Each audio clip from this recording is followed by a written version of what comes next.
बहुजन सौरभ, बहुजनांच्या सामाजिक व सांस्कृतिक चळवळीचे मुखपत्र। नमस्ते, जय भीम। मैं एडवोकेट डॉक्टर सिद्धार्थ कांबले, दैनिक बहुजन सौरभ का मुख्य संपादक। आज सभी चर्चा वोट चोरी की ये वो सब भूल गए लोग और केवल एंड केवल बिहार के ऊपर में सभी लोगों ने अपना मोर्चा खोला। मित्रों, हमें एक बात समझनी चाहिए कि अननेसेसरली हम लोगों ने ऐसे कोई वीडियो के ऊपर में उनका घमासान चल रहा है, उनका ये चल रहा है, उनका हमका चल रहा है, उनका ढमका चल रहा है, ये सब बातों को बंद करना चाहिए। इसलिए क्योंकि एक टिकट रहती है और 50 एप्लीकेशंस रहती है, तो निश्चित रूप से कोई ना कोई तो भी तुमको 49 लोग हैं वो जो तुम्हारे दुखाए हुए होते हैं, तो स्वाभाविक है। ये एक पर्टिकुलर पक्ष के नहीं है, वो अनेक पक्षों के हो सकते हैं। और इलेक्शन का खर्चा भी बहुत होता है इन दिनों में। इलेक्शन जिस तरीका से जीता जाता है तो तुम्हें सब मालूम है कि हर कैंडिडेट को कितने करोड़ों का नुकसान होता है, और ये इसकी तैयारी पहले से लोग करके रखते हैं। और बहुत सारे लोग पैसे के लेन देन चलते हैं, कुछ अच्छे लोगों की भी पहचान होती है, कुछ बुरे लोगों को भी ये अंदर करते हैं, सबको मालूम है। कहने का मतलब मेरा यही है कि बहुत सारे यूट्यूबर्स ने कांग्रेस की आलोचना करना, उनको कहना है कि नहीं भाई राहुल गांधी ने ऐसा करना चाहिए, वैसा करना चाहिए। ऊपर के लेवल पे कुछ अंडरस्टैंडिंग हो जाती है और अक्सर 80% काम वैसे ही हो जाता है। सिर्फ रहता है 1-2 सीट के ऊपर में तड़तोड़ करने की, तो आखिर उसमें निकल जाता है रास्ता। लेकिन इसका ये मतलब नहीं कि कोई एनडीए टूट जाता है और कोई इंडिया अलायंस टूट जाता है, ऐसा कुछ होता नहीं। और टूटते भी है तो अपक्ष लोगों को तो कोई बता नहीं सकते, वो चलो भाई अपक्ष है तो अपक्ष करो, जो भी जिसको खड़े रहना है करो, उसके लिए तो किसी की रोक नहीं है। लेकिन जनरली वोट जिसको भी देते हैं वो लोगों को इंडिविजुअल नहीं, वो पार्टी को वोट देते हैं, वो चाहे कितना भी अच्छा कैंडिडेट रहे।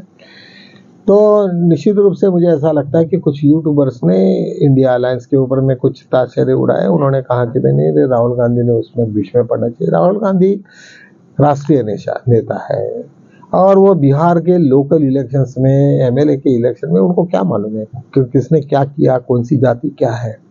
तो निश्चित रूप से जब उसको नहीं मालूम तो उन्हें उनकी ये भी नहीं करना चाहिए। जिस दिन टिकटें पूरी खत्म हो जाएगी, बांटना हो जाएगा, लोग अपने आप को विड्रॉ कर लेंगे, सब लोगों के बीच में एक समझौता हो जाएगा कि भाई इतने इतने इसको ये करना है, उसको ये 2-3 जगह तो 1% 2% चलते रहता है, इसमें कोई दिक्कत नहीं है।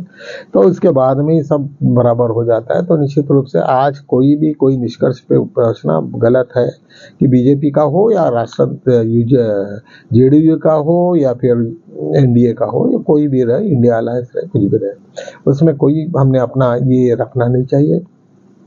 और जब इलेक्शंस की बात आती है तो आज इसे जैसे भी ये इलेक्शन हो गया तो नेक्स्ट इसमें कैसे किसको चुन के देना चाहिए और क्या होना चाहिए और किसने किसने क्या क्या हुआ, किसका समीकरण किसके साथ जुड़ रहा है, ये सब चीज़ों को पहले से ध्यान में रखा जाता है, तभी उसके बाद में उसका होता है। ऐसे वक्त पे आया और नहीं उसने अच्छे आंसर नहीं दिया और उसने थ्योरी में इतना मिला, उसको प्रैक्टिकल का ये नहीं, ऐसा वैसा कुछ चलता नहीं है। तो निश्चित रूप से ये सब हम लोगों को किसी को फेवर करने का नहीं।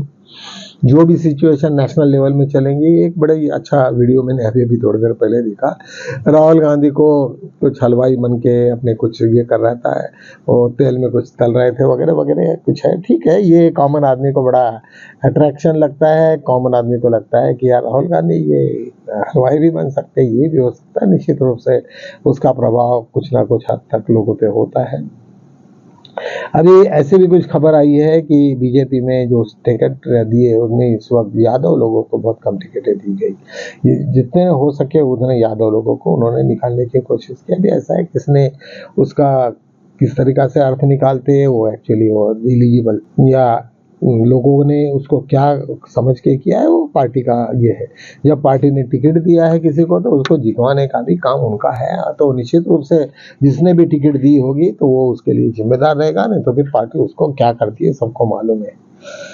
एक कर्नाटका की एक बातें हुई, एक जगह पे वहाँ का इलेक्शन हुआ था, उसमें अपना विधानसभा का, उसमें जो जीत के आए थे उनके घर के पास में जब एसआईटी का निर्माण हुआ था, और एसआईटी को जब वो इंक्वायरी कर रहे थे तो लोगों को पता चला कि यहाँ पे अपने भी यहाँ पे कुछ मटेरियल पड़ा हुआ है जो हमें कल जेल में पहुंचा सकता है। तो उन्होंने वो पूरे पेपर जलाए, लोगों ने उसके वो जले हुए पेपर्स को देखे, और उसके बाद में एसआईटी का निर्माण हुआ। निश्चित रूप से बहुत सारे लोग जीते, वो किस किस तरीका से जीते इस तरीका तो हमें पूछताछ करना चाहिए, मतलब कर्नाटका गवर्नमेंट ने करना चाहिए। बहुत बार ऐसी हुआ, और वहाँ पे बहुत सारे जगह हिंदू ऑर्गेनाइजेशंस वर्सेस गवर्नमेंट, इसके बीच में कुछ ना कुछ चल रहा है, और वो चलने से भी कोई फर्क पड़ना नहीं है। हिंदू ऑर्गेनाइजेशंस का जो सनातनी लोग हैं वो निश्चित रूप से ये सब ऐसी बातें करते रहती है, उसका बहुत ज़्यादा प्रभाव पड़ता नहीं। लेकिन अभी जिस तरीका से कई लोगों ने उन्होंने स्ट्रिक्ट डिसीजंस लिए हैं, कुछ जगह पे जहाँ जहाँ पे भी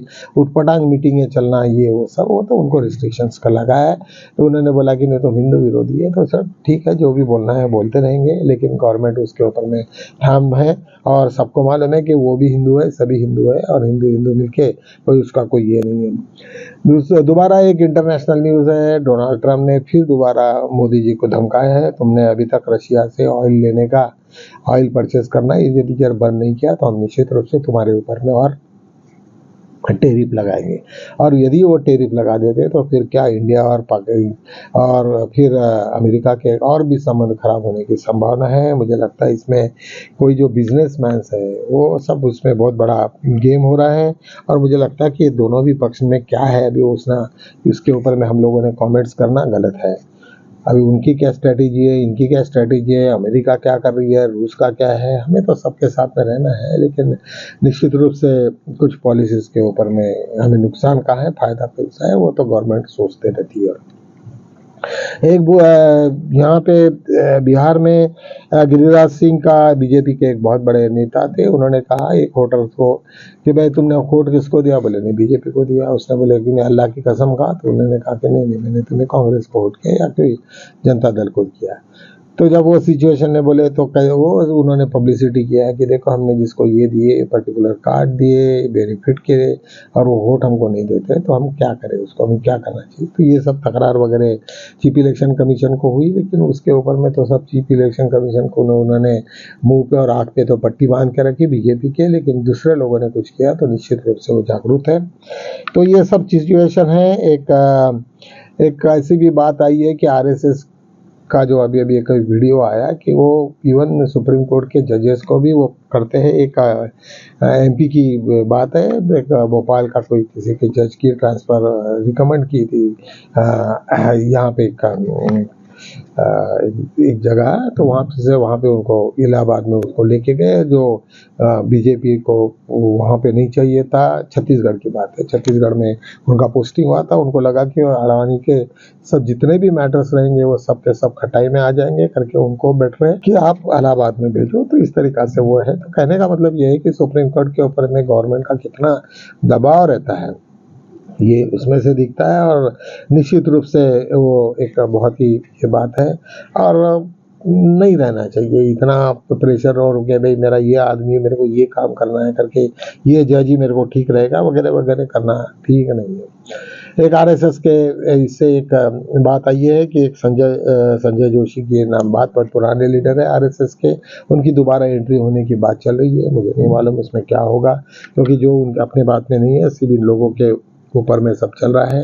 एक धर्मांतरण का कानून है, उसके ऊपर भी बहुत ज़्यादा सुप्रीम कोर्ट ने ये लगाया, जो भी लोगों के ऊपर में एफआईआर हुए थे उन्होंने वो कैंसिल करने के लिए सुप्रीम कोर्ट में डायरेक्शन दिया। इस तरीक़ा से यूपी की बात है स्पेशली। वैसे उड़ीसा चर्च, बाद में वहाँ पे चर्च हो, वहाँ पे अलग अलग जगह के लोगों को उन्होंने टारगेट बनाया था, वो एमपी में भी हुआ था, यूपी में भी हुए थे। तो ये सब इसके सुप्रीम कोर्ट के थोड़ा सा फटकार के बाद में थोड़ा सा इम्प्रूवमेंट होने की संभावना है। लेटेस्ट अभी देखते हैं हम लोगों ने क्या क्या होना है। चलो हम इसी के साथ में आज यहीं पे हमारी बात खत्म करते हैं, कल मिलेंगे, तब तक के लिए जय हिंद।